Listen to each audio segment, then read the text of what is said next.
The grand old clock in the main hallway of the Lowell Conservatory chimed 6 times, its deep bronze tone a signal for the day students to pack up their sheet music and the day faculty to head home.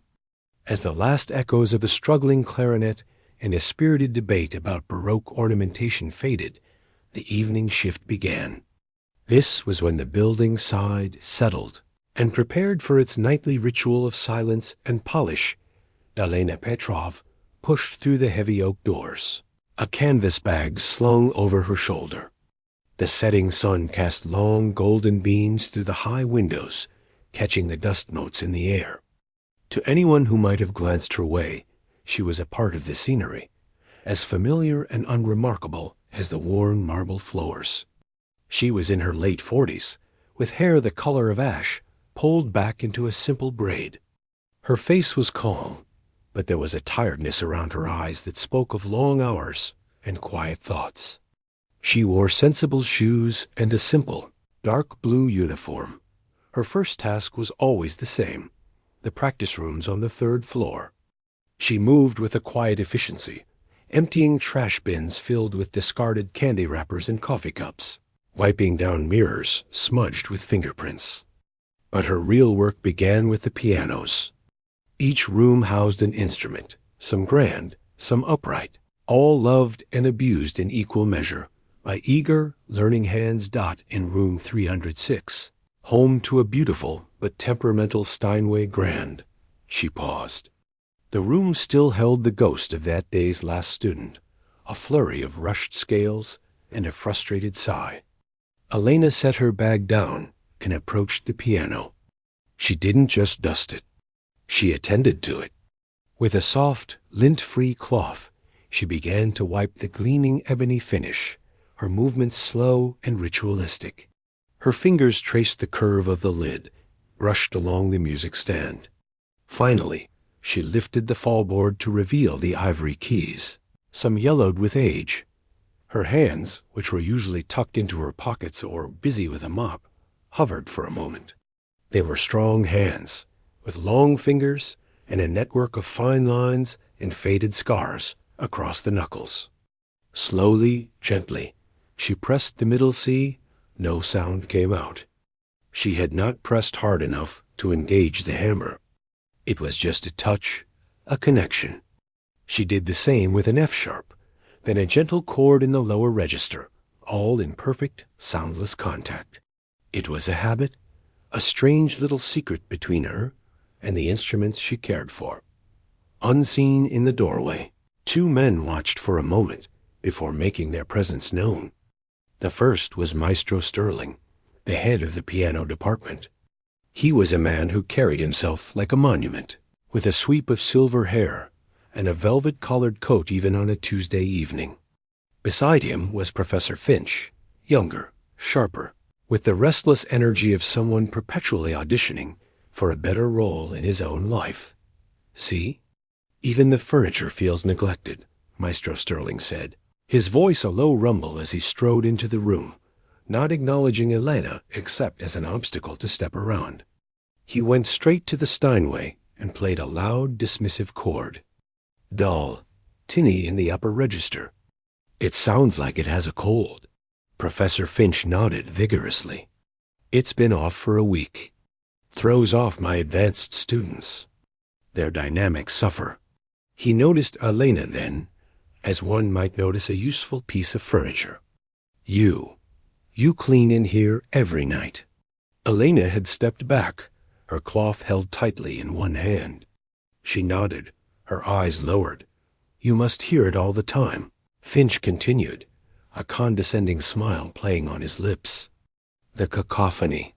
So, as our resident expert on the state of the keys, what's your professional diagnosis? Why does this magnificent instrument sound so ordinary?" Maestro Sterling let out a short, humorless laugh, enjoying the joke. Alana's gaze flickered from the professors to the piano and back to the floor. Her accent, a soft blend of Eastern European cadences, thickened slightly when she was nervous. "The piano is fine, sir." "It is a good instrument." "A good instrument?" Sterling boomed, patting the Steinway as if it were a dog that had disappointed him. "My dear woman, this is a Steinway concert grand. It should not be fine. It should be sublime. It should sing." "Perhaps," Elena said, so quietly they almost didn't hear. "It is not the piano that cannot sing, but the ear that cannot hear the song it is already singing." She immediately looked as if she wished she could swallow the words. Professor Finch's eyebrows shot up. "Oh? And what song is that? The song of a sticky sustained pedal? A dull hammer?" Elena shook her head, retreating. "Nothing. It is not my place." But Maestro Sterling was mildly intrigued now, like a cat noticing a mouse it hadn't planned to chase. "No, go on. You touch it every day. You must have an opinion. What is wrong with it?" Pressed, Elena took a small, hesitant step forward. She didn't look at them. She looked only at the piano. "The tone is not dull. Here," she said, and without sitting, she reached out and played a single, pure, high G near the end of the keyboard. The note hung in the air, clear as a bell. Then she played the G an octave lower. "You hear? The voicing is bright. The problem is here, in the mid-range. The felt on the hammers for these 3 notes," she pointed to a section without touching it, "is too hard. From being struck too often, too hard, in practice. It makes a thudding sound, not a musical one. It blocks the overtones. So when you play chords that use these notes," she gestured vaguely toward the music stand where complex sheets often sat, "the whole chord sounds dead. You blame the top notes, but the sickness is in the middle." She stopped, her brief burst of clarity evaporating into the stuffy air of the room. She shrank back, wrapping her arms around herself. "I am sorry. I read it in a magazine." The 2 men were silent for a long moment. Maestro Sterling stared at the keys she had indicated. Professor Finch's smirk had frozen into something confused. The janitor had just articulated, in simple terms, a precise regulation issue that Finch had been trying to diagnose for days. She had heard what his trained ear had missed. Finally, Sterling waved a dismissive hand. "Nonsense. A regulation issue would be reported by the technician, not guessed at by a cleaner." He turned to leave, his coat swirling. "The instrument needs a proper tuning, that's all. Come, Finch, we have the gala program to finalize." Professor Finch followed, but he glanced back at Elena, who was already busying herself with her cloth, her face a mask of quiet resignation. The interaction was already fading from his mind, replaced by more important thoughts of donor impressions and student solos. To them, it was a strange little blip. A quirky, almost embarrassing moment where the help had pretended to understand their world. As their footsteps faded down the hall, Elena finally let out a breath she didn't know she'd been holding. The room was quiet again. She finished polishing the Steinway, her soundless fingers once again brushing the keys in that strange, gentle dance. She played a few bars of a simple, heartbreakingly beautiful folk melody in the air above them, her fingers moving with a grace and muscle memory that her daily life never required. When she was done, she closed the fallboard with a soft thud, locking the song inside. She picked up her bag, switched off the light, and moved on to room 307, leaving the magnificent piano in the dark, holding its perfect, unheard tune until morning. The days following the strange little moment in the practice room passed as they always did. The leaves outside the conservatory's tall windows turned to fire and gold, and the air inside grew thick with the scent of rosin and ambition. The annual autumn gala was the social and financial heartbeat of the school's year. It was a night where wealthy patrons, dressed in silks and fine wool, came to see the fruit of their donations. The pressure on Maestro Sterling and his faculty was a quiet, constant hum-dot in his office, surrounded by portraits of composers who glowered down at him. Sterling pored over the evening's program with Professor Finch. The music needed to be impressive. Of course, showpieces that demonstrated the technical prowess they were selling.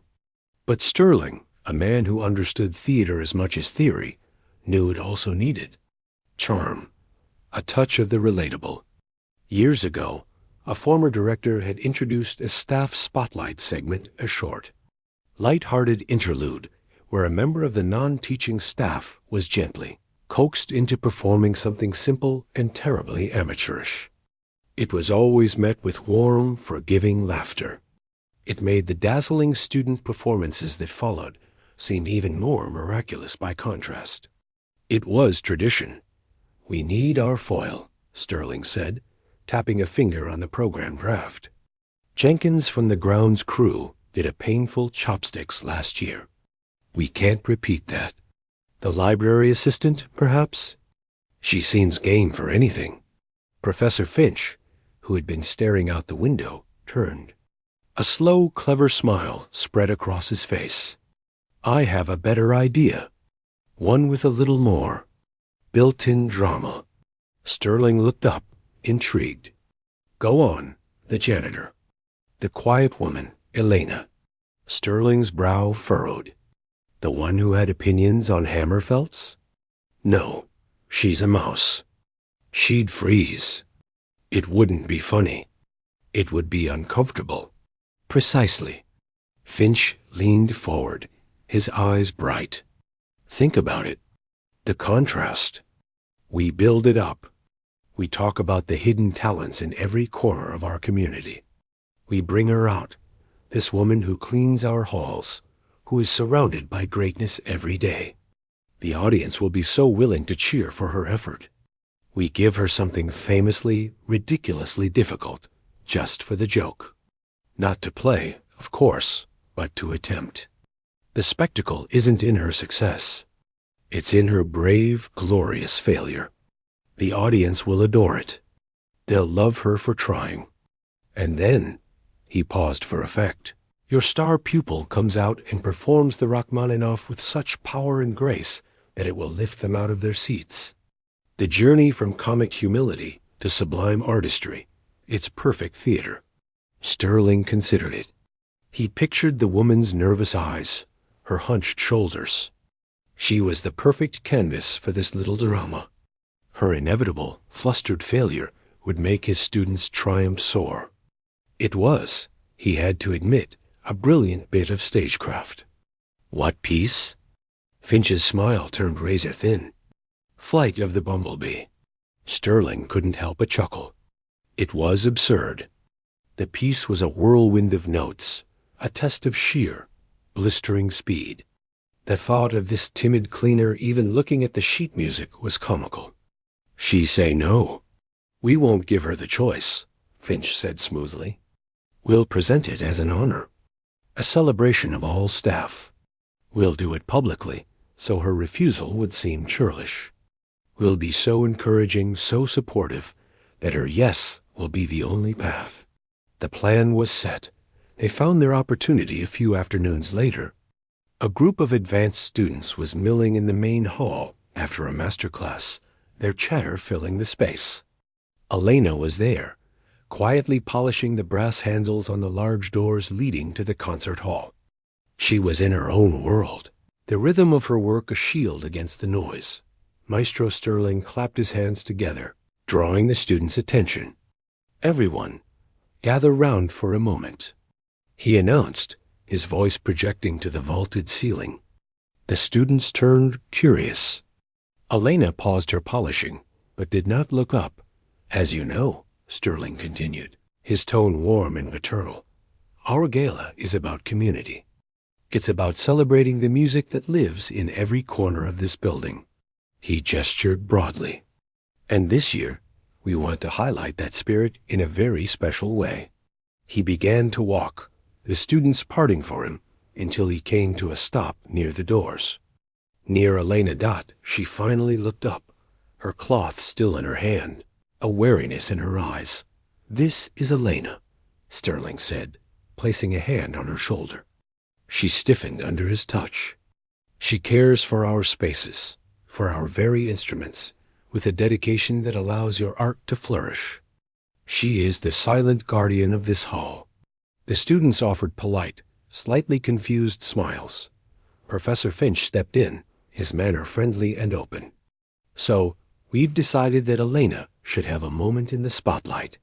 To open our staff spotlight segment at the gala. A chance for all of us to cheer for one of our own. Elena's face went pale. She shook her head, taking a small step back. Oh no. No, sir. I cannot. I do not perform. Nonsense. Sterling boomed, laughing. It's not a performance. It's a celebration. We'll even give you a head start. He nodded to Finch, who produced a sheet of music from his portfolio. He unfolded it with a flourish. The students leaned in, and a few stifled giggles. They recognized the infamous black swarm of notes on the page immediately. It's just a bit of fun, Finch said, holding the sheet out to her. Flight of the Bumblebee. You've heard it, I'm sure. Fast, buzzy, energetic. You don't have to play it all. Just the beginning. We'll be right there with you. Elena stared at the music as if it were a venomous snake. Her hands, usually so steady, trembled slightly at her sides. Please, she said, her voice a tight whisper. I cannot. I have no skill. It would be a disgrace. Her fear, her genuine plea, only made the setup more perfect for them. Her humiliation would be real, and therefore, for the audience, more touching. A disgrace? Sterling echoed, his voice softening into a parody of kindness. My dear, your courage to try is the opposite of a disgrace. It's an inspiration to us all.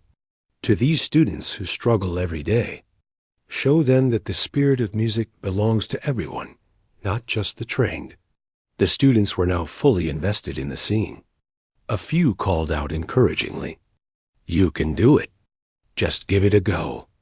Their voices were kind, but they were also enjoying the unfolding drama. Elena looked from their eager, smiling faces to the determined, smiling faces of the two professors. She was trapped. A public refusal now would make her look stubborn, ungrateful for the honor they were bestowing. It would draw more attention, not less. She saw no escape. Professor Finch, sensing her capitulation, pressed the sheet music into her hands. Her fingers closed around it stiffly. There. Wonderful. Don't you worry about a thing. We'll have a practice room reserved for you. You can get familiar with the notes. Remember, he said, with a wink to the students, it's not about perfection. It's about the buzz. Polite laughter rippled through the group. The show was set as the crowd dispersed, chattering excitedly about the new addition to the gala. Elena remained by the door, the sheet of music hanging limply from her hand. She looked down at the frantic cascade of notes, the impossible runs. A deep old ache, one she had buried for decades, throbbed to life in her chest. It wasn't stage fright. It was the ghost of something else entirely. Maestro Sterling and Professor Finch walked away, their heads bent together in quiet conversation. Perfect, Sterling murmured. Her terror was genuine. It will make the moment even more poignant. And the students' Rachmaninoff will sound like a message from God afterwards. Finch replied, satisfied. They never looked back. They didn't see Elena finally move, walking not to the practice rooms, but to the janitor's closet. She didn't go inside. She simply stood before its closed door, leaning her forehead against the cool wood. In the dim, quiet hallway, alone again, she allowed herself one single shuddering breath. Then she straightened up, folded the sheet music neatly without looking at it, and tucked it into her apron pocket.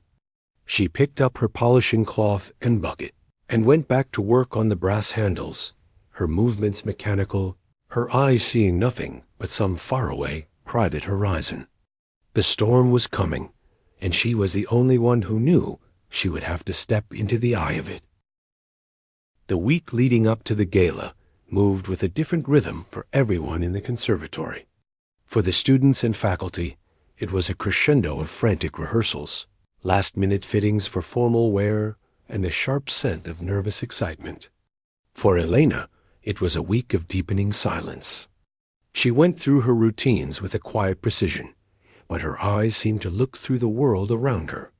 The folded sheet music remained in her apron pocket, a heavy, unopened secret. Professor Finch, true to his word, had a practice room officially reserved for her. He mentioned it brightly whenever he saw her, as if bestowing a great gift.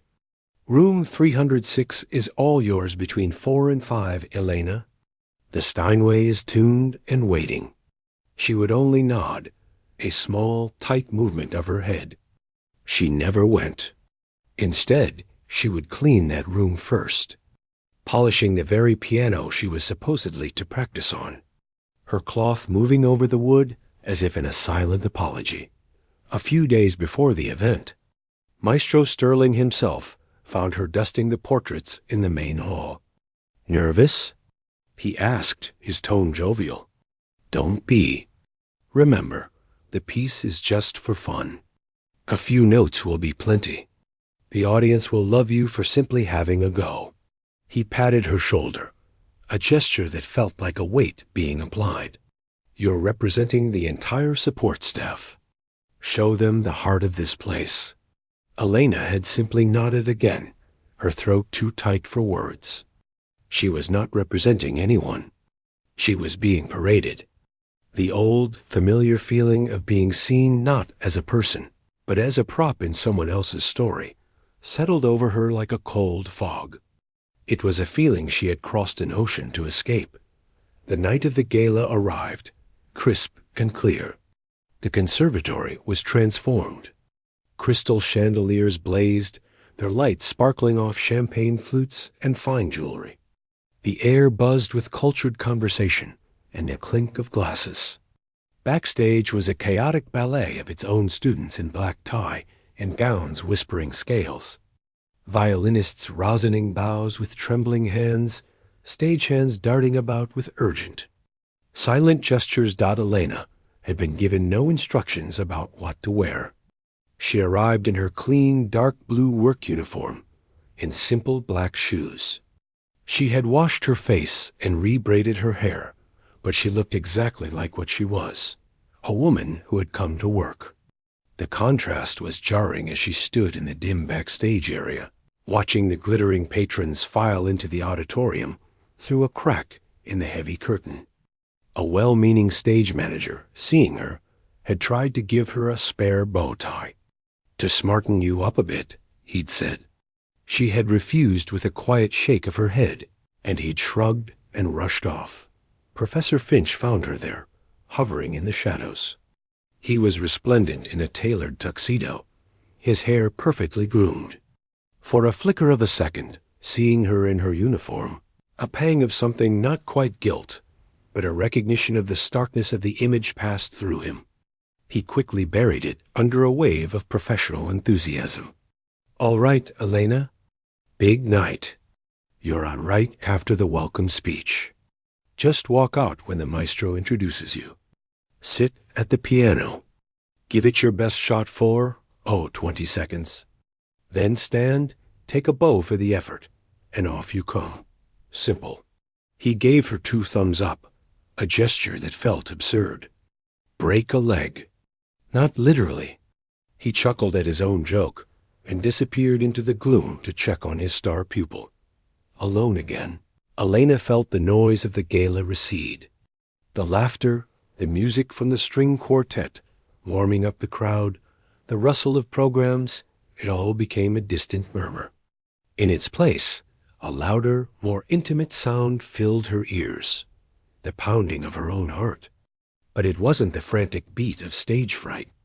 It was a slow, deep, resonant drumming, like the tolling of a bell from a faraway place. The house lights dimmed. The audience's chatter died down to an expectant hush. From her place in the wings, she saw Maestro Sterling walk onto the bright stage, a spotlight making his silver hair glow. He gave a polished, charming speech about tradition, community, and the hidden music in all of us. Then, with a theatrical sweep of his arm toward the wings where she stood, he announced her, and to embody that very spirit, we begin tonight with one of the quiet guardians of our halls. She tends to our spaces and our precious instruments with care, and tonight she bravely steps into the light. Please welcome our custodian, Elena. The applause was warm, generous, and utterly condescending. It was the kind of applause reserved for children in school plays, or for someone attempting something far beyond their reach. It was a sound of pity before the fact.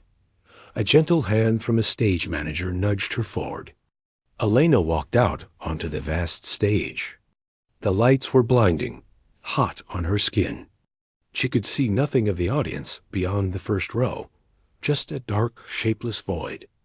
The grand piano stood center stage, a beast of polished wood and potential. It looked larger, more imposing than it ever had in the practice room. The applause softened, then stopped, replaced by a quiet, almost tangible curiosity. A few muffled coughs echoed in the silence. She could feel hundreds of eyes on her, taking in her work uniform, her simple shoes, her frightened posture. She heard a soft, kindly awe from somewhere in the darkness. It was the final straw. That sound of patronizing pity. She reached the piano bench. For a long moment, she just stood beside it, looking down at the keys. The sheet music for Flight of the Bumblebee was already placed on the stand, a chaotic swarm of black ink. The audience waited. A tense, awkward smile began to freeze on Maestro Sterling's face from his spot in the front row. Then something shifted. It was subtle. A straightening of her spine. It was not about standing tall for the crowd, but about aligning herself with the instrument. Her shoulders, usually hunched forward as if to make herself smaller, dropped back and down. She lifted her chin just a fraction. It was the unconscious posture of someone meeting an old friend, or a worthy opponent. She sat down. The adjustment of the bench, usually a fumbling moment for an amateur, was a single, smooth, silent motion. She did not look at the audience. She did not glance at Maestro Sterling or Professor Finch, who was now watching from the opposite wing, a faint crease of impatience on his forehead. Her entire world narrowed to the space between her body and the piano. She looked at the sheet music. She stared at the frantic notes of Flight of the Bumblebee. A tiny, almost invisible shake of her head. No, this was not the song inside her. This silly, buzzing trifle was not what this moment, this painful, public reckoning, demanded. Her hands came to rest in her lap. They were still. Then slowly, she lifted them and placed them on the edge of the keyboard. Not on the keys, but on the smooth, cool wood beside them. Her fingers, those long, strong fingers with their faded scars, curled slightly. She closed her eyes. A deeper silence fell over the hall. This was not the silence of anticipation. It was the silence of confusion. Was she praying? Was she frozen? Professor Finch rolled his eyes, thinking this was worse than he'd imagined, a total lockup. He made a subtle, wrap-it-up gesture to the stage manager, but Elena was far away. Behind her closed eyelids, she was not in a gala hall. She was in a small, sunlit room smelling of beeswax and old paper. She was a girl, with skinned knees and a heart full of thunder.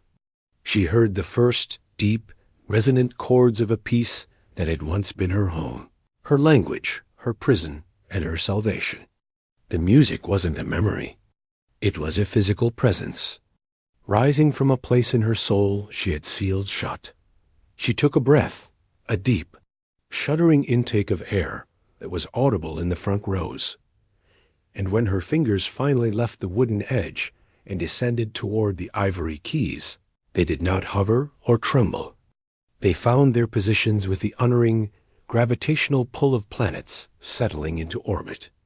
They settled not for the frantic opening of a bumblebee's flight, but for the rich, somber, Opening chords of Rachmaninoff's second piano, Concerto. She pressed the keys. The sound that erupted from the piano was not a note. It was a declaration. It was a deep, brooding, resonant wave of sound that rolled out over the audience, dense and warm and heavy with unspoken emotion. It filled the hall, vibrating in the floorboards, in the crystal of the chandeliers, in the very bones of the people listening. In the front row, Maestro Sterling's politely frozen smile shattered. His jaw went slack. He blinked, as if trying to clear a hallucination. In the wings, Professor Finch's smug impatience vanished, replaced by a look of blank, utter incomprehension. He took an involuntary step back, as if physically pushed by the sound. Elena's eyes remained closed.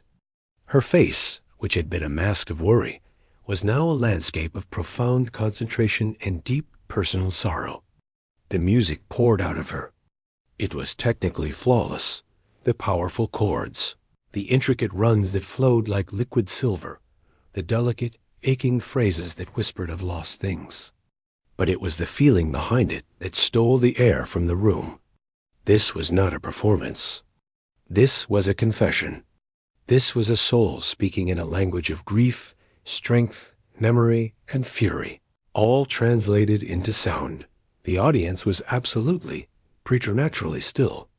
No one coughed. No one rustled a program. They were held in the grip of the storm, emanating from the quiet woman in the janitor's uniform, who had somehow become a conduit for a beauty that was devastating in its power. The joke had vanished, replaced by something holy and terrible. The teachers, who had set the stage for a humble failure, now sat in the front row of their own pea. The storm of sound did not just fill the hall. It changed the very air. That first, monumental chord was a key, turning in a lock everyone had forgotten existed. As Elena's hands began to move, what followed was not merely a skilled performance. It was an unraveling and a rebuilding. Right there in front of them, her fingers, which had looked like any working woman's hands, were now a blur of impossible precision and controlled power. They flew across the keyboard, not with the frantic, brittle energy of someone trying to be fast, but with the terrifying, fluid grace of natural forces, a waterfall, a wildfire. The complex, aching melody of the Rachmaninoff unfolded, each note weighted with a history no one in the room knew. The teachers in the front row were statues. Maestro Sterling's hand, which had been resting casually on his knee, had clenched so tightly his knuckles were white.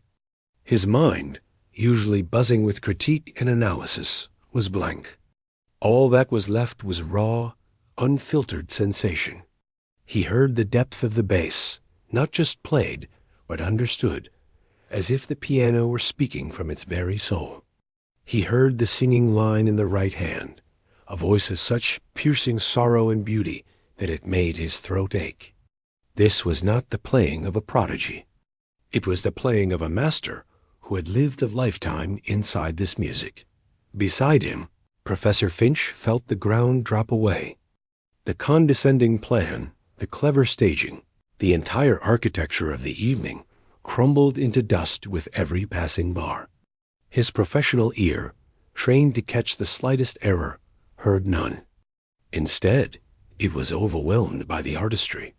He heard phrasing that breathed like a living thing, dynamics that swelled and faded with the emotional pull of a tide. This was a level of musicianship he had only ever heard on historic recordings. The sheer physicality of it was staggering, the strength required for those chords, the effortless velocity of the runs. His own star pupil, waiting backstage with his own performance of this very piece, was instantly and utterly eclipsed. The comparison would be cruel. It would be like comparing a candle to a supernova. Backstage, that very student stood frozen, his ear pressed to the curtain. The color drained from his face. He knew this concerto. He had practiced its difficulties for months, wrestling with its technical mountains. What he heard now made his own hard-won skill feel childish, like learning the alphabet while someone next to him recited epic poetry. A sick feeling settled in his stomach, part awe, part devastation. His moment was gone, stolen by a ghost. On stage, Elena was nowhere and everywhere at once. The bright lights, the watching eyes, the very hall itself, it had all dissolved. She was in the music. Her body moved with it, not in theatrical sweeps, but in the subtle, necessary shifts of a dancer engaged in a deep, private ritual. A slight lean into a powerful left-hand passage. A gentle rocking during a contemplative phrase. Her face was no longer frightened or resigned. It was a landscape of intense concentration and profound emotion. A tear, unseen by her, escaped from beneath her closed eyelid and traced a slow path down her cheek, catching the light for a second before falling into the silence of her lap. The audience was held in a spell. The initial shock had melted into a kind of collective breathlessness. People leaned forward in their seats, unconsciously, as if pulled by the music. Some had hands clasped tightly in their laps. Others had forgotten they were holding a champagne glass. An elderly patron near the front, a woman who had been attending these galas for 50 years, found her own eyes wet. She was not crying because it was beautiful, though it was. She was crying because she recognized the sound of a heart breaking and mending itself in real time. The piece built, moving from its sorrowful opening through passages of turbulent struggle and fleeting, desperate hope. Elena navigated every shift seamlessly.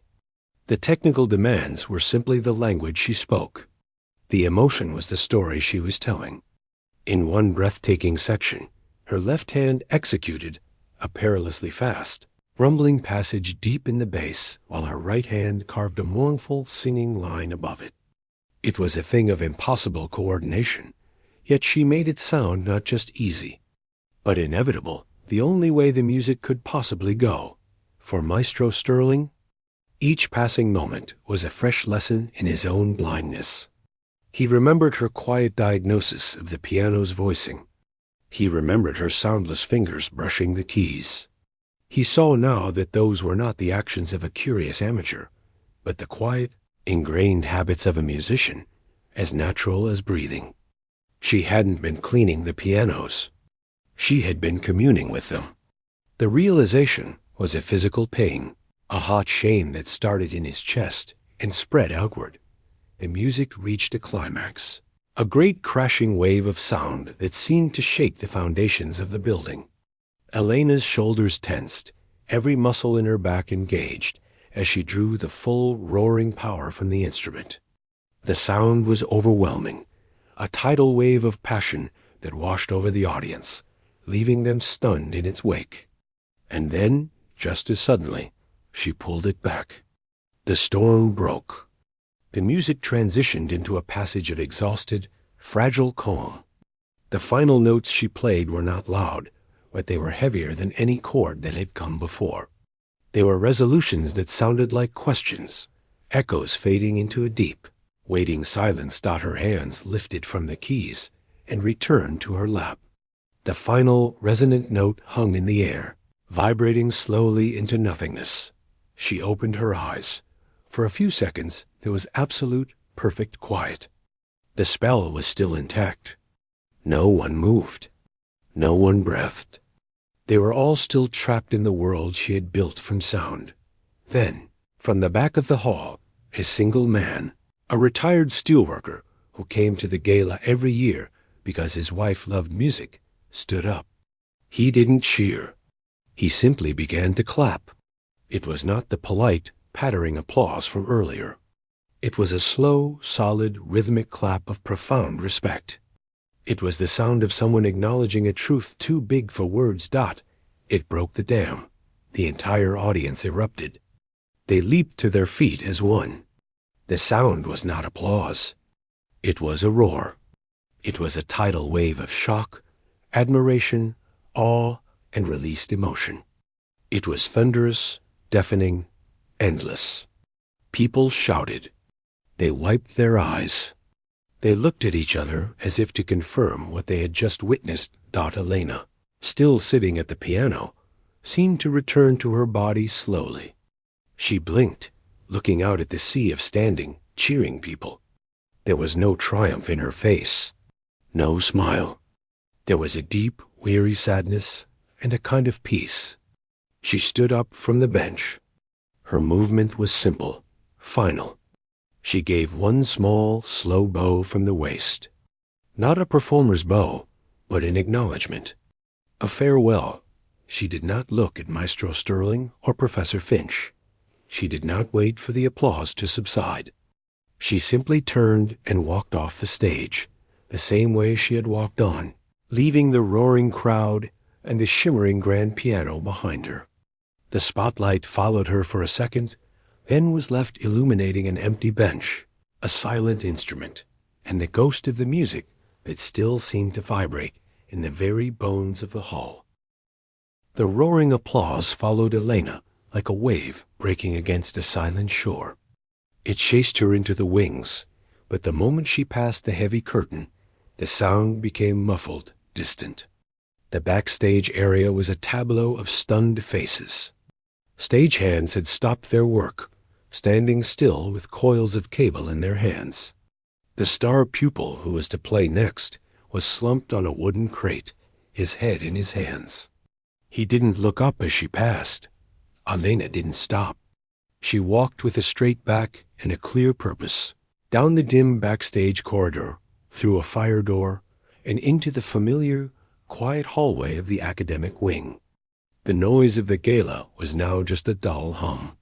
The air here was cool and smelled of old wood and lemon polish. She went straight to the janitor's closet. Inside, the single bare bulb cast a harsh light on the shelves of supplies. The scent of soap and disinfectant was strong. She took off her apron, the one that had held the untouched sheet music, and hung it on its hook. She picked up her own canvas bag from a corner. For a long minute, she just stood there, listening to her own heartbeats slowing down. The fire in her hands was cooling. The ghost that had been summoned was being laid to rest, this time on her own terms. She didn't get far. The door to the closet was still open when two figures appeared in the hallway, blocking the light. Maestro Sterling and Professor Finch stood there, looking less like imposing authorities and more like two lost boys. Their formal wear seemed ridiculous in the fluorescent glare of the utility hallway.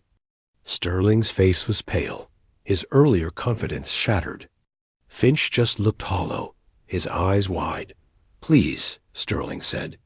The word came out as a croak. He cleared his throat. "Please wait." Elena paused, her bag in her hand. She didn't speak. She simply looked at them, and for the first time, her gaze was direct, unflinching. There was no fear in it now, only a deep, weary patience. What was that?" Professor Finch managed to ask, his voice barely above a whisper. "Who are you?" Elena considered the question. She looked past them, down the empty hall towards the practice rooms. "I am the woman who cleans your pianos," she said softly. "No," Sterling said, stepping forward, a desperate urgency in his voice. That was not cleaning. That was, I have heard professionals, world-renowned virtuosos. That was. He couldn't find the word. He gestured helplessly with his hands. The Rachmaninoff. The technique, the emotion. You cannot hide that. You cannot be. A janitor? Elena finished for him, her tone not sharp, but flat. It is a good job. It is honest. It is quiet. The simplicity of her statement hung in the air, a stark contrast to the complexity of the music she had just created. It baffled them. But why? Finch blurted out, his confusion twisting into something like anger. "Why are you here? To mock us? To make fools of us?" A sad, almost imperceptible smile touched Elena's lips. "You did that to yourselves. I only wanted to be left alone." She shifted her bag to her other hand. a signal she was ready to leave. The music tonight, that was not for your show. It was for me. It was a goodbye. A goodbye to what? Sterling asked, his voice gentler now, pleading for understanding. Elena's eyes grew distant. She leaned against the doorframe of the closet, as if the memory was a weight. When I was a girl, in Key, the piano was my whole life. By 10, I could play things university students struggled with. By 15, I was winning competitions. They called me a prodigy. The little storm from the east. She said the nickname as if it were a bitter taste. It was all that mattered. Practice, performance, perfection. There was no room for anything else. No friends. No childhood. Just the next piece, the next stage, the next judges to impress. She fell silent for a moment, her fingers tracing a seam on her bag. Then, when I was 18, there was an accident. Not a dramatic one. A car on an icy road. My right hand was badly broken. The doctors fixed the bones, but the nerves. They said it might heal, but never to its former ability. She held up her hand, looking at the faint, silvery scars across the knuckles. For a prodigy, might heal is a death sentence. The invitation stopped. The teachers who had praised me suddenly had no time. I was a broken instrument. The disappointment. From my family, from my teachers, from myself. It was a heavier weight than any cast. Professor Finch stared at her hand, seeing the scars for the first time, understanding their origin. His own ambition, so easily bruised, felt petty in the face of this. I came to this country, Elena continued, her voice a quiet monotone. Started a new life. A quiet life. For many years, I did not touch a piano. The memory was too painful. But the music, it does not leave you. It is a ghost in your fingers. So I found this job, to be near them, to care for them, to sometimes, when no one was listening, let the ghost out for a moment in an empty room. It was enough. It had to be enough. Maestro Sterling felt a lump form in his throat. He thought of the times he had seen her polishing, her fingers brushing the keys. He had seen an odd habit. He now understood it was a lifeline. And tonight? He asked. Tonight you asked for a performance, she said, looking at him directly. You demanded one. You wanted a joke. But I am not a joke. If I was to play, after all these years, in front of people again, it would not be for your laugh. It would be for the girl who lost everything. It would be for the years of silence. It would be on my terms. So I played the music that was in my heart, not the music on your stand. Not to prove anything to you. To prove to myself that the ghost was still beautiful and that I could finally let it go. The hallway was silent. The distant sounds of the gala had finally stopped. The event was over, shattered by the very spectacle they had orchestrated. You could teach, Sterling said, the idea dawning on him like a revelation. You could perform again. We could arrange a proper debut. The story alone? The comeback? Elena shook her head, a firm, final movement. No, that life. It is a cage. It is people expecting a storm every time you sit down. It is being a story, not a person. I am not a comeback. I am a woman who found a way to live with her ghost. This, she gestured to the closet, the hallway, the silent building. This is my piece. Your world. It eats its young, and it discards what it cannot use. I was discarded once. I will not audition for it again. She picked up her bag and slung it over her shoulder. She looked at both of them, her gaze encompassing their shock, their guilt, their dawning humility. The pianos will need tuning after such a heavy piece. I will call the technician in the morning. And with that, she walked past them, down the hall towards the service entrance. Her footsteps were soft, but definite. She did not look back. Sterling and Finch stood in the harsh light, unable to move.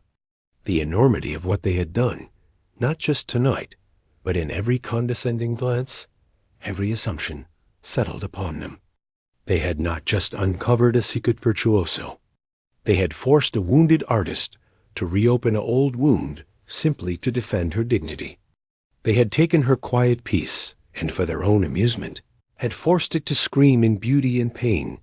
In the days that followed, Elena Petrov continued to clean the Lowell Conservatory. She polished the Steinway in room 306 with the same tender care. The teachers and students now looked at her differently, with awe, with curiosity, with a kind of shy reverence. They whispered when she passed. They offered her timid smiles. She accepted none of it. She was polite but distant. The wall of quiet she had built around herself was now a fortress. She had given them one night, one song, one truth.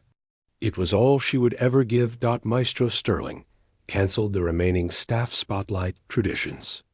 Professor Finch's star pupil switched his performance piece to something simpler, unable to face the shadow of what had come before him. The story of the janitor who played like an angel became a legend, told in hushed tones to new students. But the angel herself was just a woman, moving through the halls with her keys and her cloth.